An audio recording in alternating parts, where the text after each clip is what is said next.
ময়মনসিংহে চলছে 11 দলীয় ঐক্যের বিভাগীয় সমাবেশ। গণভোটের রায় বাস্তবায়ন সহ বিভিন্ন দাবি নেতাদের। ভিক্ষা খাই, জমি কিনে এইটুকুনি ছিলাম, আমার পেটে বিটা ফুট কিছু নেই। আমার স্বামী একদম মুরব্বী মানুষ। চুয়াডাঙ্গায় জমি দখল করে বীরনিবাস বানিয়ে বিক্রি। ভূমি কর্মকর্তার বিরুদ্ধে জালিয়াতির অভিযোগ। স্টার নিউজের অনুসন্ধান। এই ব্যাপারে আমি ভাই আর কথা বলতে চাচ্ছি না। আমি খুব হেনস্থ হয়েছি, আর এই ব্যাপারে তদন্ত হয়েছে। এখন তদন্ত রিপোর্টে যা দেয় সেটা হবে। ইতালিতে হত্যার শিকার নোয়াখালীর একই পরিবারের 3 জন। গ্রামের বাড়িতে শোকের মাতম। বিচার এবং মরদেহের দেশে আনার দাবি। নাতিরা আঘাত করছে, আর নাতি তো যাইছে, নাতিন বহুত রান্নার টেবিলে শেষ করে দিয়ে গেল। সাতক্ষীরা সীমান্তে ইসামতির ভাঙন অব্যাহত। বিলীন হচ্ছে বাংলাদেশি ভূখণ্ড। টেকসই নদী শাসন প্রকল্পের তাগিদ। এবারে কিশোরগঞ্জের পাগলা মসজিদের দান বাক্সে মিলল 43 বস্তা টাকা। আছে বিভিন্ন দেশের মুদ্রা, স্বর্ণালংকার সহ মানতের চিরকুট। চলছে গণনা।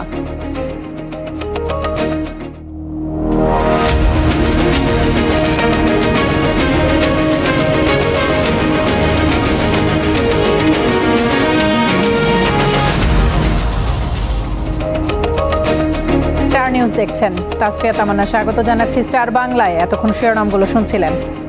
গণভোটের রায় বাস্তবায়ন সহ বিভিন্ন দাবিতে ময়মনসিংহে চলছে 11 দলীয় ঐক্যের বিভাগীয় সমাবেশ। নগরের রেলওয়ে কৃষ্ণচূড়া চত্বরে সমাবেশের আয়োজন করা হয়েছে।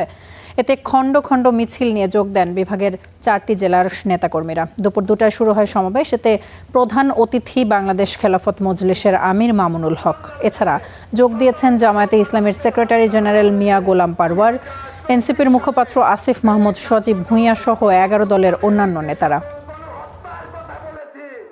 এই সকল গণহত্যার বিচার আমরা করব ইনশাআল্লাহ। আল্লাহ হাফেজ। বাংলাদেশ জিন্দাবাদ। হওয়ার পরে সারা বাংলাদেশে শত শত মানুষকে হত্যা করা হয়েছে। 2024 সালে এই ছাত্র জনতার গণ অভ্যুত্থানে এই যে সকল দর্শক, গণভোটের রায় বাস্তবায়ন সহ নানা দাবিতে 11 দলীয় ঐক্যের বিভাগীয় সমাবেশ চলছে ময়মনসিংহে। সেখানে রয়েছেন সহকর্মী সাদিকুর রহমান। আমরা সরাসরি যোগ দিচ্ছি সেখানে। সাদিকুর, সমাবেশের এই মুহূর্তের অবস্থা কি? কখন থেকে সমাবেশ শুরু হয়েছে এবং এই মুহূর্তে কি কি দাবি দেওয়া সেখানে উত্থাপন করা হয়েছে? আগেই প্রধান অতিথি তিনি মামুনুল হক তিনি বক্তব্য শেষ করেছেন, আর বাকি 2 জন যিনি নেতা ছিলেন বিশেষ অতিথি, মিয়া গোলাম পরোয়ার তিনি ছিলেন জামায়াতে ইসলামের সেক্রেটারি জেনারেল, এছাড়া আসিফ মাহমুদ সজীব ভুঁইয়া তিনি এনসিপির মুখপাত্র। তাদের যে মূল কথাগুলি সেটা আমি একটু বলতে চাই। তারা আসলে বলতে চান যে এই বিষয়টা যে জনদুর্ভোগ লাঘব চাচ্ছেন এবং দ্রব্যমূল্যের ঊর্ধ্বগতি রোধ, এবং মূল যেই দাবিটা সেটা হচ্ছে যে গণভোটের রায় বাস্তবায়ন। এই বিষয়ে তারা সবাই বক্তব্য রেখেছেন এবং বলেছেন যে আসলে গণভোটের রায় বাস্তবায়ন নিয়ে যে এই সংবিধানের দোহাই দেওয়া হচ্ছে সেটাকে আসলে শুভঙ্করের ফাঁকি হিসেবে অভিহিত করেছেন যিনি জামায়াতে ইসলামের সেক্রেটারি জেনারেল আছেন গোলাম পরোয়ার। তিনি বলছেন আসলে গণভোটের রায় বাস্তবায়ন ছাড়া আসলে জুলাইয়ের যে নতুন বাংলাদেশ যেটা চেয়েছে শহীদ এবং যারা হয়েছে এবং যারা আহত হয়েছেন তাদের বাংলাদেশ আসলে বিনির্মাণ হবে না। সেই জন্য তারা খুব দ্রুত এটা বাস্তবায়ন চাচ্ছেন, অন্য কোনো দোহাই বা কোনো কিছু চাচ্ছেন না তারা। আর একটা বিষয় যে এই আসিফ মাহমুদ সজীব তিনি বলেছেন আসলে সম্প্রতি প্রধানমন্ত্রী যে সফর করেছেন আসলে সেখানে বাংলাদেশের কি অর্জন হয়েছে সেই বিষয়টা তারা আসলে খোলাসা করে জাতির সামনে তুলে ধরার জন্য বলা হচ্ছে। এবং এছাড়াও কিন্তু মামুনুল হক বলেছেন আসলে এই গণভোটের রায় বাস্তবায়ন ছাড়া যদি বাস্তবায়ন না করে অন্য পথ বেছে নেয় সেটা বিএনপির জন্য হবে আত্মঘাতীর শামিল। তো এই যে প্রধান অতিথির বক্তব্য সমাবেশ শেষ হয়ে গেছে এবং এখন যারা নেতাকর্মী বিভিন্ন জেলা থেকে এসেছিল এখানে সমাবেশে তারা আসলে ফিরে যাচ্ছেন এবং মঞ্চ খালি হয়ে যাচ্ছেন এবং ইসলামী সংগীতের মধ্য দিয়েই এই সমাবেশ শেষ হয়ে যাচ্ছে। এই ছিল এখান থেকে সব শেষ। সাদিকুর, অসংখ্য ধন্যবাদ আপনাকে আমাদের সঙ্গে যুক্ত হবার জন্য। পারিবারিকভাবে শক্তিশালী, করেন সরকারি চাকরিও, অথচ তিনি কিনা নিজেকে অসচ্ছল দেখিয়ে মুক্তিযোদ্ধার নামে ঘর নির্মাণে সরকারের কাছ থেকে নেন অর্থ বরাদ্দ। গোপনে বিক্রির শর্তে বীরনিবাস নির্মাণ করা হয় অসহায় এক নারীর জমিতে। পরে শর্ত অনুযায়ী টাকা না পেয়ে ঝুলিয়ে দেন তালাও। এত সব অভিযোগ, যার নামে তিনি শঙ্করচন্দ্র ইউনিয়ন সরকারি ভূমি কর্মকর্তা ইসমাইল হোসেন। স্টার নিউজের অনুসন্ধানে উঠে এসেছে চাঞ্চল্যকর নানান তথ্য। চুয়াডাঙ্গা থেকে জহির রায়হান সোহাগের রিপোর্ট। একদম মুরব্বী মানুষ। প্রতারণার শিকার হয়ে এভাবেই কাঁদছিলেন চুয়াডাঙ্গার আলমডাঙ্গার বারাদি গ্রামের অসহায় নারী সায়রা খাতুন। খারিজ করে আমি ঘরে তুলে থুইছি। অভাব অনটনের সংসারে অনেক কষ্টে নিজের নামে কেনেন 4.5 কাঠা জমি, অথচ সেই জমিতেই সরকারি অর্থে নির্মাণ করা হয় মুক্তিযোদ্ধার জন্য বীর নিবাস। প্রশ্ন ওঠে, ব্যক্তিগত জমিতে কিভাবে নির্মাণ করা হলো বীর নিবাস? সরকারি ঘরটা তুলে দেবো, আমার বাপের নামের ঘরটা চলে যাচ্ছে, তোর মামা হয় তো তুই এই ঘরটা আমি তোকে অল্প টাকায় দেবো, তুই তোর জায়গায় ঘর তুল। প্রশ্নের উত্তর খুঁজতে অনুসন্ধানে নামে স্টার নিউজ। তথ্য প্রমাণে দেখা যায় অভিযোগের তীরের কেন্দ্রবিন্দুতে শঙ্করচন্দ্র ইউনিয়ন ভূমি সহকারী কর্মকর্তা ইসমাইল হোসেন। বারাদি গ্রামের বিত্তশালী এই ব্যক্তির গ্রামে রয়েছে বিস্তর সহায় সম্পদ, আছে দৃষ্টিনন্দন আলিশান বাড়ি, চুয়াডাঙ্গা শহরেও আছে বাড়ি ও জমি। কিন্তু এত কিছুর পরও ইসমাইলের সম্পদের ক্ষুধা কমেনি এতটুকু। প্রকল্প সংশ্লিষ্ট ও সরকারি কর্মকর্তাদের যোগসাজশে নিজেকে অসচ্ছল দেখিয়ে প্রয়াত মুক্তিযোদ্ধা বাবার নামে একটি বাড়ি বরাদ্দ নেন তিনি। তদন্ত কমিটি আবার কেন নিউজ করে? শুধু বরাদ্দে অনিয়ম নয়, এবার 5 লাখ টাকা মূল্যে বিক্রির শর্তে সেই বীর নিবাস নির্মাণ করেন অসহায় ছায়রা খাতুনের জমিতে। আমার জমির পর ঘরে তুমি তো উঠতে পারবা না কল। হ্যাঁ, তার ঘরে আমি তাকে উঠতে দিইনি। তারপরে আমাকে টাকার জন্য চাপ দেয়, আমি সমিতির টাকা তুলি দিয়েছি বাবু, আমি সেই টাকাটা যে 1,60,000 টাকা দিচ্ছি, তাও আমি 1 লাখ দিই। শর্ত ছিল কিস্তিতে টাকা দেবেন ছায়রা, ঋণ করে দিয়েছিল নোতা। তবে দ্বিতীয় কিস্তির সময় দেখা দেয় বিপত্তি। পুরো টাকা দাবি করেন ইসমাইল। টাকা দিতে না পারায় বীর নিবাসে দেওয়া হয় তালা, চলে হুমকি ধামকিও। বড় কষ্ট করে গ্রাম বেড়ে ভিক্ষা করে খাই, এই জমি কিনে এইটুকুনি ছিলাম, আমার পেটে বিটা ফুট কিছু নেই। ওনার মা ভিক্ষি শিক্ষিকে খাইতে খাইয়ে এই জমিটা খুব কষ্ট করে এই জমিটা কিনলো। অভিযোগের জবাব চাইলে স্টার নিউজের উপর চড়াও হন ইসমাইল হোসেনের স্বজনরা। সচ্ছল হয়েও কেন বীর নিবাসের বরাদ্দ, কেনই বা তা অন্যের জমিতে নির্মাণ ও বিক্রয় চুক্তি? এমন সব প্রশ্নের উত্তর জানতে চাইলে উল্টো অসৌজন্যমূলক আচরণ করেন অভিযুক্ত ইসমাইল। আমি খুব হেনস্থ হয়েছি, আর এই ব্যাপারে তদন্ত হয়েছে, এখন তদন্ত রিপোর্টে যা দেয় সেটা হবে। না, আমি এই ব্যাপারে আর কোনো কথা বলবো না ভাই, নতুন করে কোনো কথা বলবো না। আমি কারণ তো তদন্ত হয়ে গিয়েছে। তো প্রশ্নের জবাব পেতে আলমডাঙ্গা উপজেলা প্রশাসনের মুখোমুখি হয় স্টার নিউজ। সেখানেও মেলে দায়সার উত্তর। এখানে যে বিনিবাসটা মূলত হচ্ছে যে সকল মুক্তিযোদ্ধারা দুস্থ অবস্থায় আছেন তাদের নিজ জমিতেই এটা নির্মাণ হওয়ার বিধান রয়েছে। না না না, আর আপনাদের কিন্তু ক্রাইটেরিয়া ফিল আপ করছে না।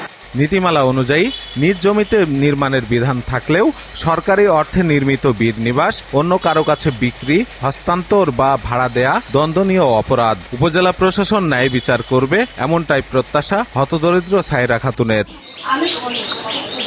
জহির রায়হান সোহাগ, স্টার নিউজ, চুয়াডাঙ্গা। এ বিষয়ে আরো বিস্তারিত জানতে চুয়াডাঙ্গা থেকে যোগ দিচ্ছেন সহকর্মী জহির রায়হান সোহাগ। সোহাগ, এই বীর নিবাস ঘিরে যে অনিয়মের অভিযোগ সেটির তদন্ত হয়েছে, আমরা প্রতিবেদনে দেখছিলাম। সেই তদন্তের রিপোর্ট হাতে এসেছে কিনা বা সেই রিপোর্টে আসলে কি আসতে পারে জানতে পেরেছেন কিনা?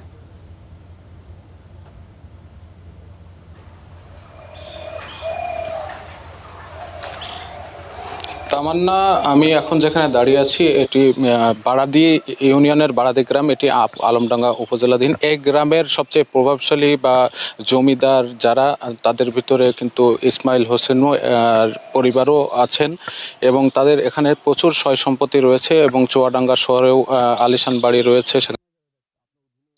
এত সম্পত্তি থাকার পরও তারা কিন্তু তার অসচ্ছল মুক্তিযোদ্ধাদের জন্য যে বরাদ্দের ঘর বীর নিবাস তার বাবার নামে কিন্তু তিনি কৌশলে নিয়েছেন, কিন্তু সেটি আবার নিয়েছেন অন্য এক নারীর জমিতে ভুয়া কাগজপত্র দেখিয়ে। কারণ তিনি তখন এই এলাকায় কর্মরত ছিলেন আলমডাঙ্গা উপজেলার বিভিন্ন ইউনিয়নে। তখনকার যারা ভূমি কর্মকর্তা ছিলেন, পিআইও অফিসের বা প্রকল্প বাস্তবায়ন কর্মকর্তার অফিসে যারা কর্মরত ছিলেন, তাদেরকে ঘুষ দিয়ে বা অনৈতিক সুবিধা দিয়ে তিনি কিন্তু এই বীর নিবাসটা এই অসহায় ছায়রা খাতুনের জমিতে নির্মাণ করেন, যেটি সম্পূর্ণ নীতিমালা বিরোধী। এবং এটি নির্মাণের পরেই শর্ত ছিল, নির্মাণ করার যে শর্ত ছিল সেটি হচ্ছে 5 লাখ টাকায় কিন্তু ছায়রা খাতুনকে বীর নিবাস বিক্রি করে দেবেন। এই শর্ত নির্মাণের পর শর্তের 1,60,000 টাকাও কিন্তু সায়রা খাতুন ইসমাইল হোসেনকে দিয়েছিলেন। পরে ঋণ করে আরও 2 লাখ টাকা দিতে চাইলে ইসমাইল হোসেন বেঁকে বসেন এবং পুরো শর্তের পুরো টাকা চান। এই শর্তের পুরো টাকা দিতে না পারাই এই বীরনিবাসে তালা ঝুলিয়ে দেন ইসমাইল হোসেন। আমার পিছনে যে বীরনিবাস দেখতে পাচ্ছেন এর পাশে কিন্তু যে টিনের ঘরটি দেখা যাচ্ছে এটি মূলত সায়রা খাতুনের, আর এই পুরো জমিটাই সায়রা খাতুনের। এখন আমাদের প্রশ্ন ছিল উপজেলা প্রশাসন এবং অভিযুক্ত ইসমাইলের কাছে যে কিভাবে অন্যের জমিতে এই বীরনিবাস নির্মাণ করা হলো। সেই প্রশ্নের জবাব কিন্তু আমাকে ইসমাইল হোসেনও দেননি এবং উপজেলা প্রশাসনও কিন্তু এই প্রশ্ন এড়িয়ে গেছেন। উপজেলা যিনি নির্বাহী কর্মকর্তা আমাকে জানিয়েছিলেন যে নীতিমালায় যেটা আছে সেটাতেও আছেই, এর বাইরে কিছু নাই।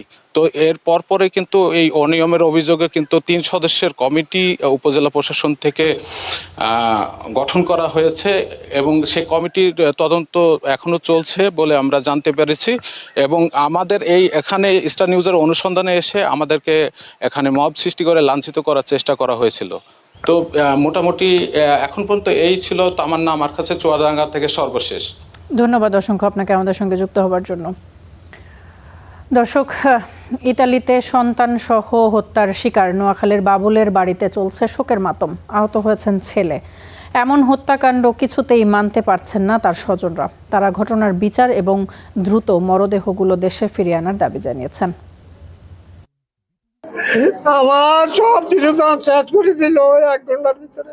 নাতনি, পুত্রবধূ সহ ছেলে খুন, একসাথে পরিবারের 3 সদস্যকে হারিয়ে দিশেহারা সিরাজুল ইসলাম। উন্নত জীবনের আশায় প্রায় 2 বছর আগে সপরিবারে ইতালিতে পাড়ি জমান নোয়াখালী কোম্পানিগঞ্জের কামাল উদ্দিন বাবুল, সাথে স্ত্রী মমতাজ বেগম আরজু আর 2 সন্তান। থাকতেন ইতালির রাজধানী রোমের ক্যাসালোত্তি এলাকায়। সেখানে গতরাতে নিজ বাসায় দুর্বৃত্তের ছুরিকাঘাতে খুন হন বাবুল, তার স্ত্রী ও কন্যা। গুরুতর আহত 20 বছর বয়সী ছেলে আমির হোসেন আয়ন। আমার খানার টেবিলে খাইতে বলছে, আমার নাতি আছে হবে ডিউটি তুল, নাতি দেখছে নাতিরও আঘাত করছে, আর নাতি তো দেখছে নাতিন বহুত খানার টেবিলে শেষ করে দিয়ে গেল। স্বাস্থ্য ভাইয়ের বউ ফোন করি আরে করবা আফু কিছু শুনছেন নি, ভাইয়ারে ভাবিরে এটা করে ফোন করছে। আমরা এটার সঠিক তদন্ত এবং সঠিক বিচার চাই, বাংলাদেশ সরকারের সহযোগিতা চাই। ঘটনা জানার পর থেকেই এলাকায় নেমে এসেছে শোকের ছায়া। নিহতদের বাড়িতে ভিড় জমাচ্ছেন স্বজন ও প্রতিবেশীরা। শোকে স্তব্ধ সবাই। খুব ভালো একটা আন্তরিকতা দেখাইতো, আলাক সালাম আমিও দিতাম, আমারও দিত। খুব ভালো লোকে ছিল, ওরা আমাদেরকে অনেক সহযোগিতা করতো। আমাদের ভাই হারালাইছি, এখন আমরা একটা সুস্থ বিচার চাই। আমরা ইতালি সরকারের কাছে ওকুল আবেদন হিসেবে জানাই যে তার লাশটা যেন দ্রুত বাংলাদেশে পৌঁছায়। হত্যাকাণ্ডে দোষীদের দৃষ্টান্তমূলক শাস্তির দাবি জানিয়েছেন নিহতদের স্বজন ও স্থানীয়রা। সেই সাথে দ্রুত মরদেহ ফেরত আনারও দাবি তাদের। Desk report, star news. নোয়াখালীর কোম্পানিগঞ্জে নিহতের বাড়িতে রয়েছেন সহকর্মী গোলাম কিবরিয়া রাহাত। সরাসরি যুক্ত হচ্ছেন তিনি। রাহাত, বাড়িতে নিশ্চয়ই শোকের মাতম। এই বিষয়ে জানতে চাইবার আর কিছু নেই, তবে এই নৃশংস হত্যাকাণ্ডের বিষয়ে আসলে স্বজনরা বা এলাকাবাসী তারা আসলে কি বলছেন?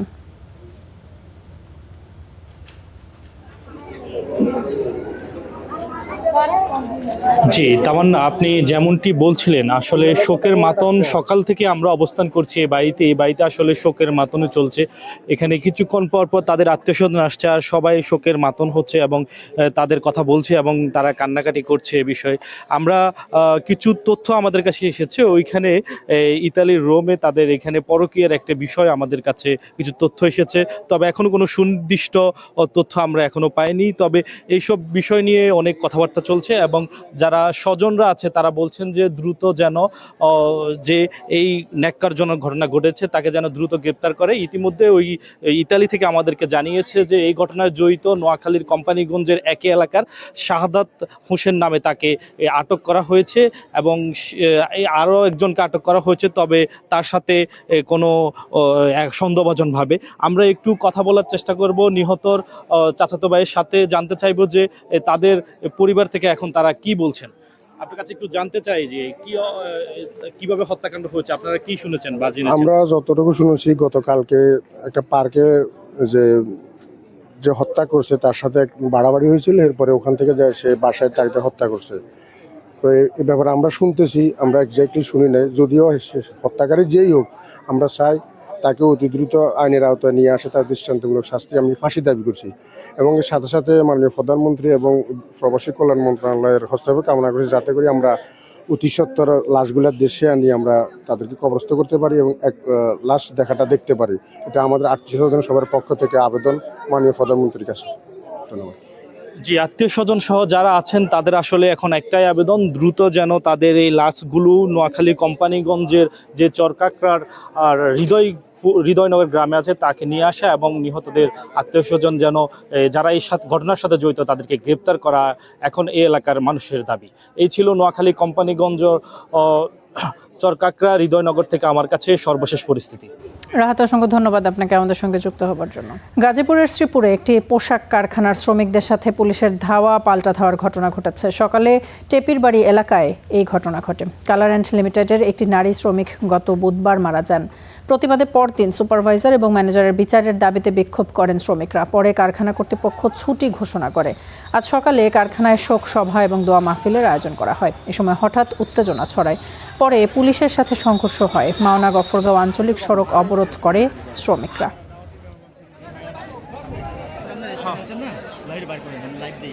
ওনাদের যে কত রিকোয়েস্ট করছে, আমার বাসায় সে পিটিশন আছে, আমার কাছে এভিডেন্স আছে। পুলিশ 3-4 গাড়ি আসছে, আয়সা বুলেট ককেল এবং বিভিন্ন ধরনের gas tear gas rubber bullet এগুলো সার্ভিস করার পরে অনেকজন সহকর্মীরা আছে, অনেকে আহত হয়েছে। গেটের সামনে খাড়া হয়েছি, পুলিশ আমরা দৌড়াই দিয়েছে, দৌড়াই আমরা মারছে, আইডি কার্ড ছিড়াই দিয়েছে। আগামী দিনে বাংলাদেশে চীনা বিনিয়োগকারী বাড়বে এবং দেশের বাণিজ্য ঘাটতি অনেকটাই কমে আসবে বলে আশা প্রকাশ করেছেন বাণিজ্য মন্ত্রী খন্দকার আব্দুল মুক্তাদির। দুপুরে সিলেটে আইনজীবী সমিতির নবীন বরণ এবং কর্মশালা অনুষ্ঠান শেষে সাংবাদিকদের প্রশ্নের জবাবে এই কথা জানান মন্ত্রী। বলেন, আগামী দিনে রপ্তানি বাড়াতে চীনা বিনিয়োগকারী আকর্ষণে কাজ করছে সরকার। সেই লক্ষ্যে চট্টগ্রামের আনোয়ারার 800 একরের শিল্প পার্ক স্থাপন করা হচ্ছে। এছাড়া চীন মিয়ানমার করিডোরে বাংলাদেশে যুক্ত হলে 24 ঘন্টায় চীনে পণ্য পৌঁছানোর বিষয়েও আশা প্রকাশ করেন আব্দুল মুক্তাদির। বাংলাদেশের থেকে চীনে রপ্তানি বাড়ানোর জন্য আমাদের যে স্ট্র্যাটেজি, চীন ইতিমধ্যে কিন্তু আমাদের সব পণ্যে শুল্কমুক্ত করে দিয়েছে, জিরো ডিউটি। সুতরাং আমাদের কাছে একটাই সম্ভাব্য উপায়, যে উপায়টা আমরা অবলম্বন করতে চাই, সেটি হচ্ছে বাংলাদেশে বেশি বেশি করে চাইনিজ বিনিয়োগ আকর্ষণ করা। এবং আপনারা জানেন, কিছুদিন আগেই মন্ত্রিসভায় পাশ হয়েছে একটি চাইনিজ ইপিজেড করার জন্য শিল্প এলাকার চাইনিজ বিনিয়োগকারীদের জন্য একটি বড় বেশ 800 একরের একটি শিল্প পার্ক। তো আগামী দিনে ইনশাল্লাহ আমরা বাংলাদেশে বিপুল চীনা বিনিয়োগ দেখব এবং যার ফলে এই বাণিজ্য ঘাটতির একটা বিপরীত চিত্রের দিকে আমরা হাঁটব। দীর্ঘ এক যুগেও ইমিগ্রেশন চালু হয়নি কুড়িগ্রামের সোনাহাট স্থল বন্দরে। আমদানি এবং রপ্তানির লক্ষ্যে ভারত বা ভুটানে যেতে হলে লালমনিরহাটের বুড়িমারি স্থল বন্দর ব্যবহার করতে হয় ব্যবসায়ীদের। ফলে ভোগান্তির পাশাপাশি হচ্ছে অর্থ এবং সময় অপচয়। তবে দ্রুত ইমিগ্রেশন চালুর আশ্বাস বন্দর কর্তৃপক্ষের। 2014 সালে দেশের 18তম স্থলবন্দর হিসেবে যাত্রা শুরু করে কুড়িগ্রামের সোনারহাট স্থলবন্দর। সে সময় সম্ভাবনাময় হওয়ায় বন্দরটি আশা জাগায় ব্যবসায়ীদের মনে। তবে 12 বছর পার হওয়ার পরেও বন্দরটিতে ইমিগ্রেশন চালু না হওয়ায় সে আশা দিনে দিনে ফিকে হয়ে পড়ছে। ভারত, নেপাল বা ভুটানে যেতে ব্যবহার করতে হচ্ছে পাশের জেলা লালমনিরহাটের বুড়িমারি চেকপোস্ট। এতে একদিকে যেমন আর্থিকভাবে ক্ষতিগ্রস্ত হচ্ছেন ব্যবসায়ীরা, অন্যদিকে সরকার হারাচ্ছে রাজস্ব। আমি করব, ও সরকার আসে বলে আমি করব, এক যুগেরও বেশি হয়ে গেল, কিন্তু কাজ আর কেউ করতেছে না। হ্যাঁ, আমরা চাই দ্রুত ইমিগ্রেশনটা হলে আমাদের তো এলাকার উন্নয়ন হবে, তো দেশের উন্নয়ন হবে। বন্দর ব্যবসায়ীদের মতে ভারত থেকে 10 ধরনের পণ্য আমদানির অনুমতি থাকলেও বর্তমানে মূলত কয়লা ও পাথর আমদানি হচ্ছে। আর ইমিগ্রেশন সুবিধা না থাকায় এবং মাঝে মধ্যে আমদানি রপ্তানি কার্যক্রম বন্ধ হয়ে যাওয়ায় বন্দর সংশ্লিষ্ট প্রায় 3000 মানুষের জীবিকায় নেতিবাচক প্রভাব পড়ছে। আমাদের ব্যবসায়ী কার্যক্রমগুলো চালাইতে আমাদের অনেক প্রয়োজনীয় কিছু কাজ থাকে, যার কারণে আমরা মনে করেন খুব দেখা গেছে আমরা এইখানেই যাব, কিন্তু 200-300 কিলো রাস্তা আমাদের ঘুরে আসতে হয়। এটা আমাদের একটা ভোগান্তি। স্থলবন্দর ইমিগ্রেশন চালু হলে সর্বোপরি রংপুর বিভাগের ম্যাক্সিমাম যে জেলাগুলো আছে 8টি জেলার মধ্যে প্রায় 5-6টি জেলার আর কি অনেক উপকার হবে। কর্তৃপক্ষ বলছে খুব অল্প সময়ের মধ্যে সোনারহাট স্থলবন্দরে ইমিগ্রেশন সুবিধা মিলবে। ভারতের গোলগঞ্জ বন্দরের যে পোর্ট ইনচার্জ রয়েছেন তার সাথে আমি যোগাযোগ করেছি, তিনিও বিষয়টি নোট করে নিয়েছেন। আমি আশাবাদী যে খুব অল্প সময়ের মধ্যে সোনারহাট স্থলবন্দর দিয়ে ইমিগ্রেশন চালু হবে। সংশ্লিষ্টরা বলছেন ইমিগ্রেশন চালু হলে এই বন্দর দিয়ে বাড়বে আমদানি রপ্তানি, বাড়বে সরকারের রাজস্ব, কমবে স্থানীয় ব্যবসায়ীদের ভোগান্তি, সময় ও অর্থ পাচার। Desk report, star news. Habiganj Teliapara সীমান্তে বিএসএফের পুশিনের চেষ্টা প্রতিহত করেছে বিজিবি। তেলিয়াপাড়া বিওপি এলাকায় এই ঘটনা ঘটে। বিজিবি জানায় শুক্রবার রাতের আধারে সীমান্ত দিয়ে পুশিনের চেষ্টা করে বিএসএফ। তাৎক্ষণিকভাবে পরিস্থিতি মোকাবেলা করা হয়, বাধা দেয় বিজিবি, সহযোগিতা করেছে এলাকাবাসীও। বিজিবি জানিয়েছে সীমান্ত পরিস্থিতি স্বাভাবিক রয়েছে, জোরদার রয়েছে নিরাপত্তা ব্যবস্থাও।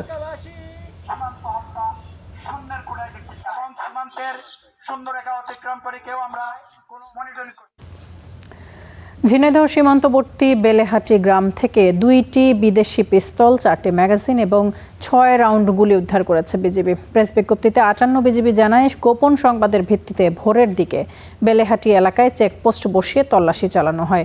এ সময় অজ্ঞাত 2 ব্যক্তি একটি বাগানে ব্যাগ ফেলে পালিয়ে যায়। পরে ওই ব্যাগ থেকে বিদেশি পিস্তল, ম্যাগাজিন এবং গুলি উদ্ধার করে বিজিবি। জব্দকৃত অস্ত্র মহেশপুর থানায় হস্তান্তর করা হয়েছে।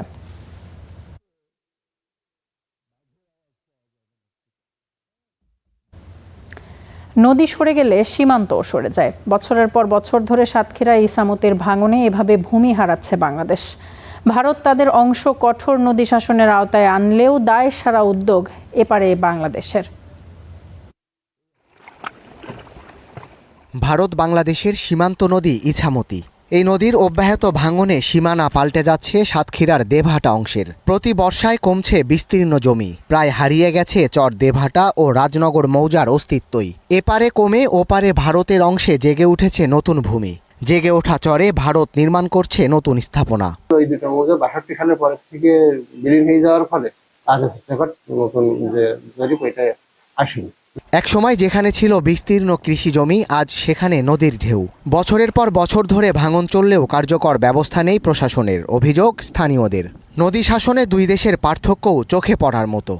বর্ষার সিজনে যখন পানি বাড়ে তখন আমাদের কিছু কিছু জায়গায় ভাঙন চলতে হয়। আমাদের স্থায়ী কোনো বার্তা সেইভাবে সরকার আসে না, চেয়ারম্যান মেম্বারও সেইভাবে পারেন। নদী আস্তে আস্তে সব বুঝতে যাচ্ছে। এখন সেই স্রোত আর নেই, আগে যে স্রোত ছিল কোনো স্রোত আর নেই। ওখানে ইন্ডিয়ার বালি ফুটিয়ে ওরা হচ্ছে না, সব হচ্ছে না বালি টেটি না। প্রায় 3 দশক ধরে ভাতশালা থেকে খারহাট পর্যন্ত প্রায় 7 কিলোমিটার এলাকায় ভাঙন অব্যাহত রয়েছে। তবে কতটুকু জমি হারিয়েছে বাংলাদেশ এর সুনির্দিষ্ট সরকারি হিসাব নেই। স্থানীয়দের দাবি কয়েক হাজার বিঘা জমি এরই মধ্যে নদী গর্ভে বিলীন হয়েছে। যদি এই বাঁধগুলো যদি ভালোভাবে দেওয়া হয় তাহলে আমাদের এলাকার মানুষের জন্য খুবই উপকার। সাতক্ষীরার ভূগোলের এই শিক্ষকের দাবি ক্ষয়ক্ষতির পূর্ণাঙ্গ জরিপ, আন্তর্জাতিক আইন ও কূটনৈতিক মাধ্যমে কার্যকর ব্যবস্থা না নেওয়া হলে ভূমি হারাতেই থাকবে বাংলাদেশ। টেকসই নদী শাসন প্রকল্প বাস্তবায়নে বাংলাদেশ ভারতের যৌথ উদ্যোগ নেয়ার কথা বলেন তিনি। নদীর তীরবর্তী যে স্থাপনাগুলো আছে, ভারতীয় দিকে যে সীমানাগুলো আছে, স্থাপনাগুলো আছে, অনেক ইটের ভাটা আছে, ওরা নদীটাকে চমৎকারভাবে বাঁধ দিয়ে রেখেছে, বোল্ডার দিয়ে রেখেছে, যার ফলে নদী কিন্তু সেইভাবে আর ওই সাইডটাতে ভাঙতে পারছে না। কিন্তু আমাদের দিকে সেইভাবে নদী শাসনটা হয় নাই। নদী শাসনের যে পদ্ধতিগুলো আছে সেভাবে যদি নদী শাসনটা করে দেন তাহলে হয়তোবা নদী ভাঙনটা আমাদের রোধ করা সম্ভব হবে। ভাঙন রোধে নানা প্রকল্প নেয়ার কথা জানান পানি উন্নয়ন বোর্ডের কর্মকর্তা। নদী ভাঙন কবলিত স্থানসমূহে স্থায়ী প্রতিরক্ষা কাজ বাস্তবায়নের জন্য ইতিমধ্যে বাংলাদেশ পানি উন্নয়ন বোর্ড থেকে একটি ফিজিবিলিটি স্টাডির কাজ চলমান আছে। নদী ভাঙনের জন্য বাংলাদেশের যে সমস্ত অঞ্চল নদীগর্ভে বিলীন হয়ে বাংলাদেশের মানচিত্রের একটা ইফেক্ট করছে, আমরা এই সমস্ত অঞ্চলকে রক্ষা করতে। নদী শুধু পানি বয়ে আনে না, ইতিহাস ঐতিহ্যও বহন করে, আর ভাঙন কেড়ে নেয় মানুষের স্বপ্ন, ভিটেমাটি। তবে ইছামতির ভাঙন শুধু স্থানীয় সমস্যা নয়, দেশের সীমা রক্ষার জাতীয় সমস্যা। Desk report, star news. জামালপুরের বকশীগঞ্জে বন্য হাতির আক্রমণে 1 জনের মৃত্যু হয়েছে। দুপুরে বাগিচা টিলা থেকে তার মরদেহ উদ্ধার করা হয়। বন বিভাগ জানায় গতকাল সংরক্ষিত বনভূমিতে কাঠ সংগ্রহে যান জয়নাল। এরপর তিনি আর বাড়ি ফেরেননি।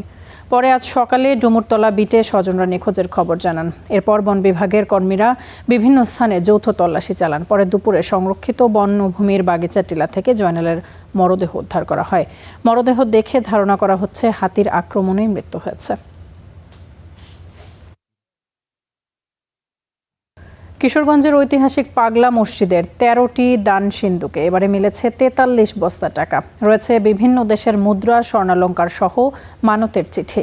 প্রথম 7 ঘন্টায় গণনা মিলেছে প্রায় 14 কোটি টাকা। দানের সিন্দুক খুলতেই যেন চক্ষু চড়ক গাছ। কিশোরগঞ্জের ঐতিহাসিক পাগলা মসজিদ রীতি অনুযায়ী 4 মাস পরপর খোলা হয় 13টি সিন্দুক। এবার তা পিছিয়েছে 2 মাস, খোলা হলো শনিবার। সিন্দুকে মিলেছে 43 বস্তা টাকা, আছে ডলার সহ বিভিন্ন দেশের মুদ্রা। অনেকে এখানে এসে পাগলা মসজিদে অনেকে উপকৃত হয়েছে, অনেকে মানত করেছে এখানে, সেই জন্য এখানে আসা। আজকে মানত দিছি, কোরআন শরীফ দিছি, টাকাও দিছি এবং নামাজ পড়ছি আলহামদুলিল্লাহ। গণনার কাজে অংশ নেন প্রায় 578 জন। মাদ্রাসার শিক্ষার্থীদের পাশাপাশি আছেন ব্যাংক কর্মকর্তারাও। তদারকি করেন 7 জন নির্বাহী ম্যাজিস্ট্রেট। বর্তমানে পাগলা মসজিদের তহবিলে সর্বমোট 114,13,352 টাকা জমা আছে। এছাড়াও আপনারা জানেন যে পাগলা মসজিদের একটি ওয়েবসাইট ডেভেলপ করা হয়েছে, যার মাধ্যমে যে কোনো জায়গা থেকে টাকা অনলাইনে মোবাইল ব্যাংকিং এর মাধ্যমে দান করতে পারে। এর আগে সবশেষ 2025 সালের 27 ডিসেম্বর দান সিন্দুকটি খোলা হয়েছিল। মিলেছিল 11,78,48,538 টাকা। Desk report, star news.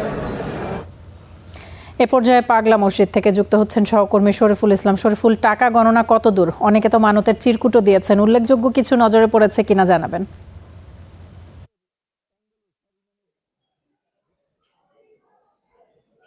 জি, এই মুহূর্তে চলছে নামাজের বিরতি, যে কারণে কিন্তু টাকা গণনার যে কার্যক্রম সেটি কিন্তু বন্ধ রয়েছে। তবে আপনাকে জানিয়ে রাখি, এরই মধ্যে আমরা যে তথ্যটি পেয়েছি, সবশেষ যে বিষয়টি আমাদেরকে জানানো হয়েছে, এখন পর্যন্ত 15 কোটি টাকা কিন্তু গণনার কার্যক্রম যেটি শেষ হয়েছে। তবে বাকি যে টাকাগুলো রয়েছে সেটি একেবারেই খুচরো টাকা, বিশেষ করে 10 থেকে 15 টাকার 10 টাকার নোট, 20 টাকার নোট, 5 টাকার নোট হওয়াতে কিন্তু এটি সময় লাগবে অনেক বেশি।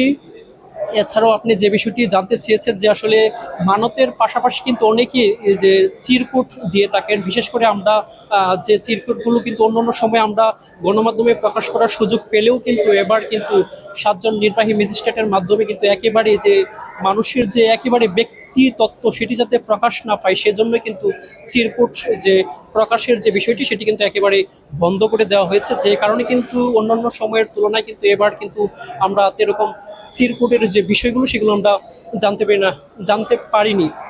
আপনাকে জানিয়ে রাখি যে সকাল 7টায় আনুষ্ঠানিকভাবে এই 13টি দান সিন্দুক খোলা হয়েছিল এবং 13টি দান সিন্দুক থেকে 43 বস্তা টাকা কিন্তু গণনার যে কাজ সেটি কিন্তু 9 ঘন্টা পার হয়েছে। এখনো কিন্তু সেই গণনার কাজে কিন্তু আমরা দেখেছি যে প্রায় 600 অধিক শিক্ষার্থী কিন্তু এই গণনার কাজে অংশ নিয়েছেন। এর পাশাপাশি কিন্তু আমরা দেখেছি 130 জন ব্যাংক কর্মকর্তা এবং কর্মচারী এই কাজে কিন্তু তারা অংশ নিয়েছেন। সবকিছু মিলিয়ে কিন্তু আমরা যেটি দেখছি যে এখনো সেই কার্যক্রম কিন্তু বিরতি চলছে, বিরতির পর আবারও সেটি শুরু হবে। তো এখন পর্যন্ত এই ছিল আমার কাছে পাগলা মসজিদ থেকে আমার কাছে থাকা সবশেষ তথ্য। শরীফুল, অসংখ্য ধন্যবাদ আপনাকে আমাদের সঙ্গে যুক্ত হওয়ার জন্য। নিশ্চয়ই পরবর্তীতে আবারও তথ্যের জন্য আপনার সঙ্গে যুক্ত হব। বিশ্বকাপের ঝলমলে আসর ঘিরে দেশ জুড়ে যখন ফুটবল উন্মাদনা, ঠিক তখনই এর আড়ালে বরিশালের দানা পাতছে এক ভয়ঙ্কর সামাজিক ব্যাধি। মুহূর্তেই লাখপতি হওয়ার রঙিন স্বপ্নে বিভোর হয়ে অনলাইনে জুয়ার ফাঁদে পা দিচ্ছেন স্থানীয় কিশোর এবং তরুণরা। সর্বস্ব হারিয়ে অনেকেই জড়িয়ে পড়ছেন মাদক এবং অপরাধের অন্ধকার জগতে।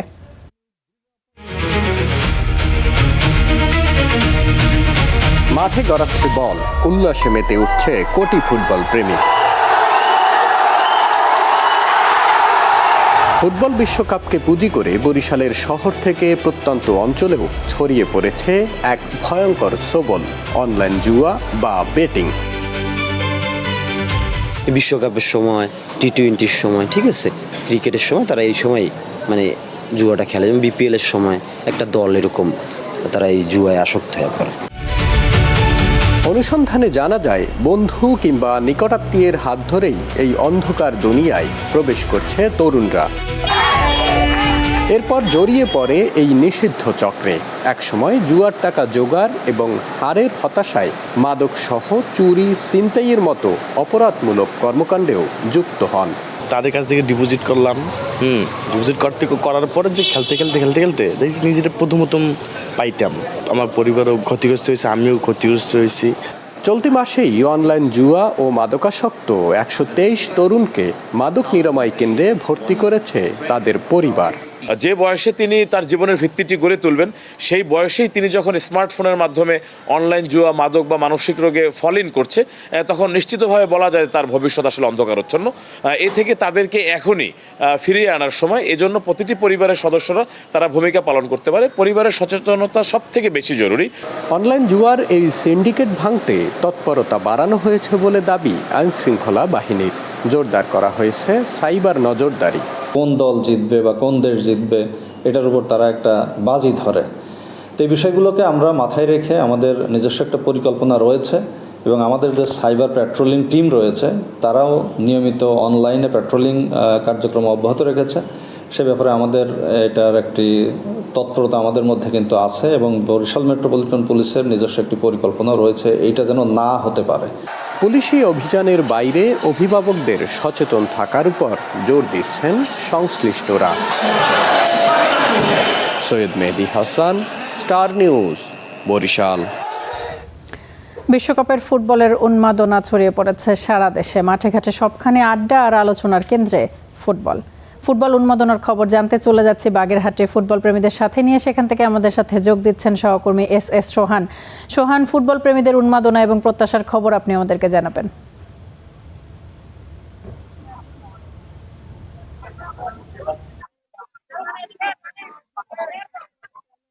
ফুটবল উন্মাদনায় কিন্তু সারা বিশ্ব মেতেছে।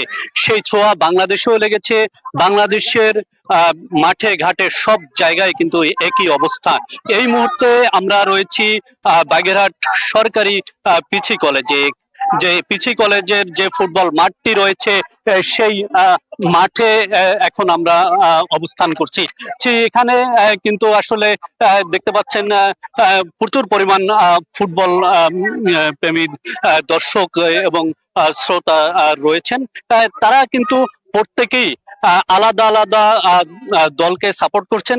তবে বাগেরহাটের প্রেক্ষাপটে যদি বলি, বাগেরহাটে আর্জেন্টিনা এবং ব্রাজিলের সাপোর্টারই সব থেকে বেশি। আমরা একটু সরাসরি যারা আর্জেন্টিনা আর ভক্ত রয়েছেন তাদের সাথে কথা বলতে চাই যে আর্জেন্টিনা এবার দুটি ম্যাচ খেলেছে। আসলে এই খেলার ফলাফলে আপনারা খুশি কিনা এবং এবারের বিশ্বকাপ নিয়ে আপনাদের প্রত্যাশা কি? এবারে প্রত্যাশার চেয়ে আমরা যতটা পেয়েছি, মেসি আসলে যা দিয়েছে এবং যা দেখিয়েছে তাতে আমার মনে হয় না আসলে কিছু প্রমাণ করা আছে বা দেখানোর আছে। মেসি একাই পুরা ম্যাচে ডমিনেট করে 5টা গোল দিয়ে দিয়েছে এবং এ দিয়ে প্রমাণ হয় যে আমাদের টিম যথেষ্ট সক্ষম এবং বাকি যে প্লেয়ার আছে তারা কিন্তু দেখিয়ে যাচ্ছে তাদের খেলা। আর সামনে তো আরো ম্যাচ আছে, দেখা যাবে। এই তো আসলে মেসি কি আর্জেন্টিনার একমাত্র ভরসা? আপনারা কি মনে করেন? মেসি আর্জেন্টিনার একমাত্র ভরসা না। আর্জেন্টিনার যে মূল টিম আছে, মূল টিম মেসি ছাড়াও স্ট্রং। সেটা 2025 সালে ব্রাজিলের সাথে যখন খেলা হয়েছে, 4-1 যখন আর্জেন্টিনা উইন হয়েছে, ওই খেলায় প্রমাণ হয়ে গেছে যে আর্জেন্টিনার শুধু মেসি নির্ভর দল না, এটি দলগত পারফরমেন্সের মাধ্যমে আমরা জিততে সক্ষম। আমরা একটু আসলে ব্রাজিলের সমর্থকদের সাথে কথা বলতে চাই। আর্জেন্টিনা 2টি ম্যাচ খেললেও ব্রাজিল খেলেছে 3টি ম্যাচ, কিন্তু ব্রাজিল 3টে ম্যাচের মধ্যে একটি ম্যাচে ড্র করেছে এবং তারা নক আউট পর্ব নিশ্চিত করেছে। এই অবস্থায় আসলে প্রিয় দলের কাছে আপনার প্রত্যাশা কি? আমার একটা কথা কি, প্রথম যে ম্যাচটা হয়েছে ওই ম্যাচটা আমাদের কোনো প্রত্যাশা ছিলই না। আমরা এবারে বিশ্বকাপে যে চান্স পাবো তারও কোনো প্রত্যাশা ছিল না, কিন্তু লাস্টে যে দুইটা ম্যাচ হয়েছে, যে ফর্মে খেলিছে ভিনি, তার উপরে আর কিছু লাগে না। আর ও তো ওই পাশে তো খালি হইলো মেসি হইলো ফিফা বয়, আর হলো প্লান্টিক বয় এরকম সামনে আমরা জীবনে কথাই পারবো না, কারণ এরা হলো 3 পিস অল টাইম পড়া থাকে, তাদের সাথে কথা বলে আমরা জীবনে পারবো না। আমার এবার আর কোনো প্রত্যাশা নাই, মিশন এক্সা, আর কিছু বলতে চাই না। নেইমার মাঠে নামি, তার নেইমার যদি মাঠে থাকে ইনশাল্লাহ এবার এক্সা আমাদেরই হবে, ফিফা বয় আর কাজ হবে না। আসলে ব্রাজিলের আরো একজন ভক্তের সাথে কথা বলতে চাই। ব্রাজিলের সব থেকে ফেভারিট খেলোয়াড় নেইমার এখন পর্যন্ত মাঠে সেইভাবে তার উপস্থিতি নাই। এরপরেও আপনারা আসলে কি মনে করছেন? এবার এই খুশি যে নেইমার আপনার 20 মিনিট খেলছে, এইতেই আমরা অনেক খুশি। আমরা প্রত্যাশায় ছিলাম যে নেইমার আসুক, সে 20 মিনিট হইলেও মাঠে নামুক, সে নামছে, আমরা এইতেই অনেক খুশি। কিন্তু কষ্টের বিষয় হলো একটি, ভিনির হ্যাটট্রিকটা হতো হাফ টাইমের আগে, হ্যাটট্রিকটা না হয়ে আমরা খুবই দুঃখ প্রকাশ করছি যে ভিনি হ্যাটট্রিক করতে পারে নাই, খুবই দুঃখজনক বিষয়। আসলে প্রত্যাশা কি আপনাদের? আমাদের প্রত্যাশা ছিল মিশন হেক্সা। এই যে বিশ্বকাপে এখনো অনেকগুলো খেলা রয়েছে এবং আপনি যে দল সাপোর্ট করেন ব্রাজিল, সেই দল নকআউট পর্ব নিশ্চিত করেছে। আসলে ব্রাজিল এবার কতদূর যেতে পারে, আপনাদের সেই প্রত্যাশাটা কি? ব্রাজিলের পরে খেলা জাপানের সাথে ইনশাল্লাহ জিতে যাবে, এবারে কাপও ব্রাজিল নেবে ইনশাল্লাহ। কি কারণে মনে হচ্ছে যে এবারের কাপ ব্রাজিল নেবে? এবারের ব্রাজিল টিমটা খুবই ভালো, মানে ভিনিসিয়াস জুনিয়র আছে, রাফিনিয়া আছে, নেইমার জুনিয়র আছে, কিপার এলিসন বিকার আছে, খুবই ভালো টিম। আমরা একজন খুদে ভক্তের সাথে কথা বলতে চাই। আসলে ব্রাজিল কেন পছন্দ করো তুমি? ব্রাজিল পছন্দ করি আমার ভাই নেইমার, আমার কোচ। আসলে এই যে খুদে ভক্ত রয়েছে, তিনি কিন্তু বলছেন যে ব্রাজিল আসলে তার ফেভারিট দল এবং নেইমার তাদের সব থেকে পছন্দের খেলোয়াড়। আরেকটি বিষয় জানাতে চাই, এই যে সরকারি পিসি কলেজের যে মাঠটি রয়েছে, এই মাঠে কিন্তু আজকে ব্রাজিল আর্জেন্টিনা আর একটি প্রীতি ম্যাচ অনুষ্ঠিত হয়েছে। সেই ম্যাচে কিন্তু ব্রাজিল দল বিজয় লাভ করেছে। সবকিছু মিলে পুরো বাগেরহাট জুড়ে এখন কিন্তু ব্রাজিল আর্জেন্টিনার আর আসলে যে কারা বিশ্বকাপ নিবে সেই আলোচনা। বাগেরহাট থেকে এই ছিল আমার কাছে ফুটবল উন্মাদনার সব শেষ খবর। সোহান, অসংখ্য ধন্যবাদ আপনাকে আমাদের সঙ্গে যুক্ত হওয়ার জন্য। দর্শক, ফুটবলের উন্মাদনা ছড়িয়ে পড়েছে সারা দেশে, সেই খবরাখবর আমাদেরকে জানাচ্ছিলেন বাগেরহাট থেকে আমাদের সহকর্মী SS সোহান। এই ছিল স্টার বাংলায়। এবারে যাচ্ছি স্টার চট্টগ্রামের সূচনা হাসানের কাছে। তামান্না, আপনাকে ধন্যবাদ। আমন্ত্রণ স্টার চট্টগ্রামের সাথে আছি আমি সূচনা হাসান। শুরুতেই শিরোনাম। চট্টগ্রামের বিভিন্ন হাসপাতালে ইন্ডাস্ট্রিয়াল অক্সিজেন ব্যবহারের অভিযোগ, রোগীদের জীবন হুমকিতে পড়ার শঙ্কা বিশেষজ্ঞদের। ইন্ডাস্ট্রিয়াল অক্সিজেন যদি ব্যবহৃত হয় তাহলে লাংসের টিস্যু ড্যামেজ হবে, লাংসের বিভিন্ন রকমের ডিজিজ হতে হতে একসময় লাংসে পানি পর্যন্ত জমে যেতে পারে। রাঙ্গামাটিতে জমজমাট কাপ্তাই হ্রদে ভাসমান হাট, মৌসুমি ফলের গন্ধে মুখরিত চারপাশ, ন্যায্য দাম না পাওয়ার অভিযোগ।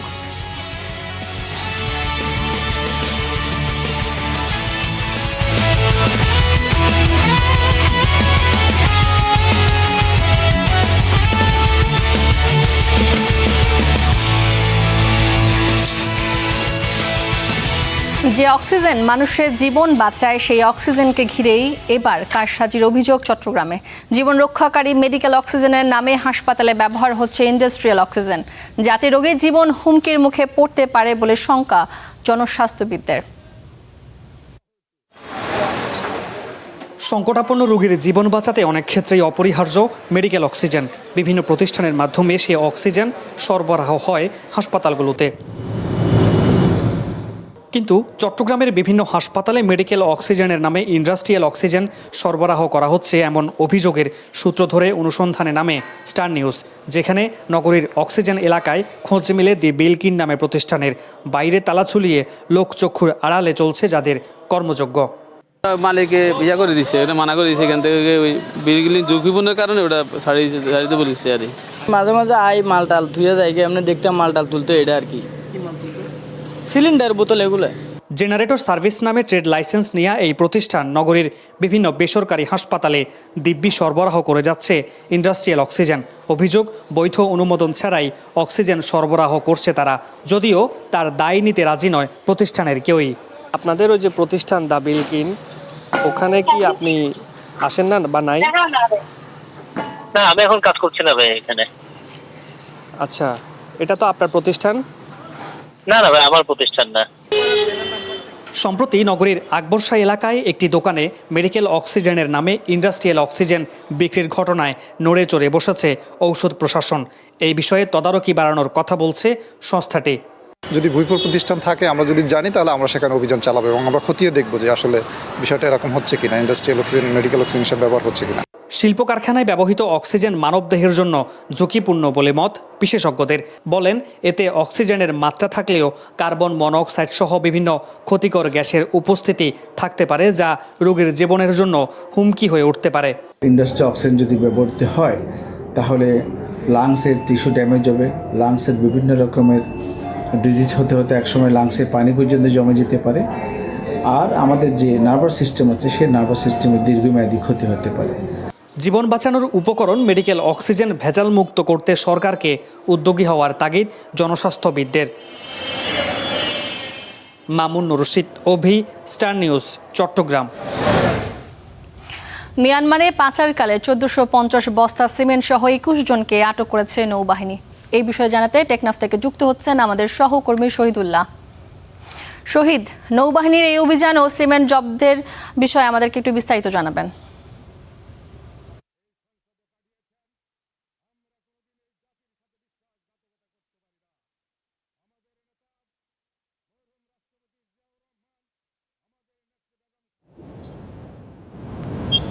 মিয়ানমারে অবৈধভাবে পাচারের সময় প্রায় 1450 বস্তা সিমেন্ট সহ 21 জন পাচারকারীকে আটক করেছে বাংলাদেশ নৌবাহিনী।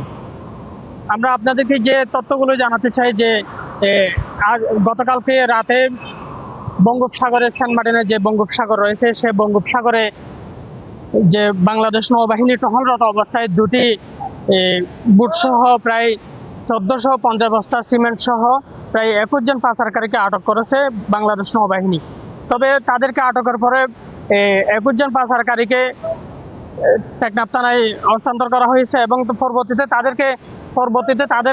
তাদেরকে জেল হাজতে পাঠানো হবে বলে সেই বিষয়টি আমাদেরকে টেকনাফ মডেল থানার ওসি আমাদেরকে নিশ্চিত করেছেন। তবে যে প্রতিনিয়ত যে মিয়ানমারে পাচার হচ্ছে, অবৈধভাবে যে সিমেন্ট সহ বিভিন্ন পণ্য পাচার হচ্ছে, সেই বিষয়ে বাংলাদেশ নৌবাহিনীর পক্ষ থেকে সবসময় অভিযান পরিচালনা করা হবে বলে আমাদেরকে নিশ্চিত করেছেন। তবে যে বুট সহ আটক করা হয়েছে, সে বুটগুলো হচ্ছে বাংলাদেশের যে চট্টগ্রাম থেকে সে সিমেন্ট বুঝাই বুটগুলো সেন্ট মার্টিন বঙ্গোপসাগরে এসেছেন। আসার পরে বাংলাদেশ নৌবাহিনী গোপন সংবাদ পাওয়ার পরে সেখানে অভিযান পরিচালনা করে পরবর্তীতে তাদেরকে আটক করা হয়েছে। এবং যে সিমেন্টগুলো মিয়ানমারে এক বস্তা সিমেন্ট প্রায় 3000 টাকা, বাংলা 3000 টাকা করে বিক্রি করা হচ্ছে বলে আমরা সেই তথ্য কিন্তু পেয়েছি। যার ফলে যারা অবৈধভাবে পাচারকারী রয়েছে, তারা প্রতি মুহূর্তে অধিক লাভের আশায় তারা এই কাজ চালিয়ে যাচ্ছে বলে আমরা সেই তথ্য কিন্তু পেয়েছি। তবে প্রতিনিয়ত যেভাবে মিয়ানমারে সিমেন্ট পাচার হচ্ছে, সে বিষয়ে বিভিন্ন প্রশাসনের পক্ষ থেকে অভিযান পরিচালনা করা হচ্ছে বলে আমাদেরকে নিশ্চিত করেছেন। তবে বাংলাদেশের যে টেকনাফের যে সেন্ট মার্টিন বঙ্গোপসাগর রয়েছে, সেই বঙ্গোপসাগর থেকে তাদেরকে আটক করার পরে তাদেরকে টেকনাফ থানায় দেওয়া হয়েছে। পরবর্তীতে তাদেরকে জেল হাজতে পাঠানো হবে বলে আমাদেরকে নিশ্চিত করেছেন। এই ছিল টেকনাফ থেকে আমার কাছে সবশেষ। শহীদ, আপনাকে ধন্যবাদ। চট্টগ্রামের বায়েজিদে অস্ত্র গুলিসহ 2 জনকে গ্রেফতার করেছে পুলিশ। সকালে ব্রিফিংয়ে পুলিশ জানায়, শুক্রবার রাতে নগরীর আতুরার ডিপো এলাকায় অভিযান চালানো হয়। আটক করা হয় সামির ও সজীব নামে 2 জনকে। পরে তাদের ব্যাগ তল্লাশি চালিয়ে শর্টগান ও 5 রাউন্ড কার্তুজ উদ্ধার করা হয়। পুলিশের দাবি, ছিনতাই, চাঁদাবাদিতে তারা জড়িত। আটককৃতদের জিজ্ঞাসাবাদ চলছে।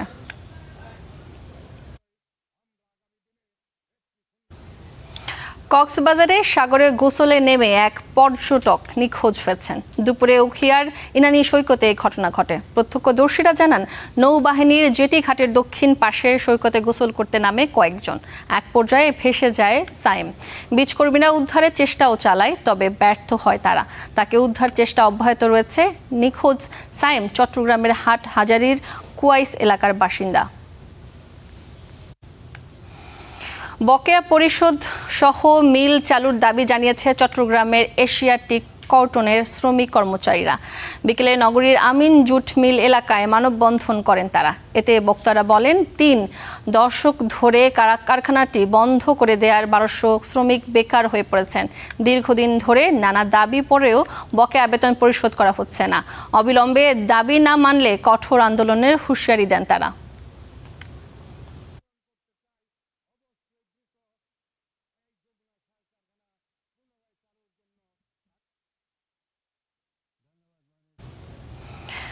রাঙামাটির হাট বাজারগুলো এখন মৌসুমি ফলের মৌমৌ গন্ধে মুখরিত। কাপ্তাই হ্রদের বুকে ভোর হতে জমে উঠেছে ইঞ্জিন চালিত নৌকায় ভাসমান হাট। তবে এবার ফলের বাম্পার ফলন হলেও কাঙ্ক্ষিত দাম না পাওয়ার অভিযোগ চাষিদের। মিশু মল্লিকের তথ্য ও ছবিতে প্রতিবেদন। রাঙামাটির বনরূপার সমতা ঘাটে চিরচেরা ব্যস্ততা। কাপ্তাই হ্রদের বুক চিরে একের পর এক ইঞ্জিন চালিত নৌকা এসে ভিড়ছে ঘাটে। দুর্গম পাহাড়ি এলাকার চাষিরা ফসল নিয়ে হাজির হন এই ঐতিহ্যবাহী ভাসমান হাটে। ঘাটে তরি ভিড়তেই শুরু হয় পাইকার আর আড়তদারদের হাঁকডাক। চলে দরদামের তুমুল পর্ব। পছন্দের ফল কিনে পাইকাররা তা বোঝাই করছেন ট্রাকে। এরপর সেই ট্রাক ছুটে চলে দেশের নানা প্রান্তে। জেলা কৃষি সম্প্রসারণ অধিদপ্তরের তথ্য মতে এবার রাঙামাটিতে ৩,৬৩৫ হেক্টর জমিতে আম, ৩,৩৭৫ হেক্টরে কাঁঠাল, ১,৯০৩ হেক্টরে লিচু এবং ২,৬৬০ হেক্টর জমিতে আনারসের চাষ হয়েছে। আর 4 প্রধান মৌসুমি ফলের মোট উৎপাদন লক্ষ্যমাত্রা নির্ধারণ করা হয়েছে প্রায় ২,১১,০০০ মেট্রিক টন। আমি 100 মণ আম নিয়ে হরিণা থেকে রাঙামাটি আসলাম সমটা কাটে। বৃষ্টি ঠিক মতো হচ্ছে না, তো এই জন্য মানে জোরে গেছে আর কি, এই জন্য একটু কম হয়েছে। আনারস বিক্রি করলাম 4 টাকা করে, আমটা এখনো বিক্রি করতেছি না, এখন আমের দাম বেশি খারাপ। পাইকারি বাজারে দেখবো, যদি দেখি যে এটা মোটামুটি রিজনেবল প্রাইসের মধ্যে হয়, তাহলে আমি এখান থেকে কিছু কিনে নিয়ে ঢাকাতে বিক্রি করব। মাটির বৈশিষ্ট্যের কারণে পাহাড়ের ফল স্বাদে ভালো হওয়ায় বছরে 500 কোটি টাকার ফল বিক্রি হয় বলে জানায় জেলা কৃষি সম্প্রসারণ অধিদপ্তর। এখানে যতগুলি ফল হয় প্রত্যেকটা ফলই প্লেনল্যান্ডের ফলের চেয়ে টেস্টে একটু উন্নত, মানে ভালো। এই সবগুলি ফল সারা বছরে মিনিমাম আপনার 500 কোটি টাকা হবে। ন্যায্য মূল্য নিশ্চিত করা গেলে এই অঞ্চলের ফলের বিপণন দেশের অর্থনীতিতে আরও বড় ভূমিকা রাখবে, এমনটাই প্রত্যাশা সংশ্লিষ্টদের। Desk report, star news. এই ছিল স্টার চট্টগ্রামে। এতক্ষণ সাথে থাকার জন্য সবাইকে ধন্যবাদ।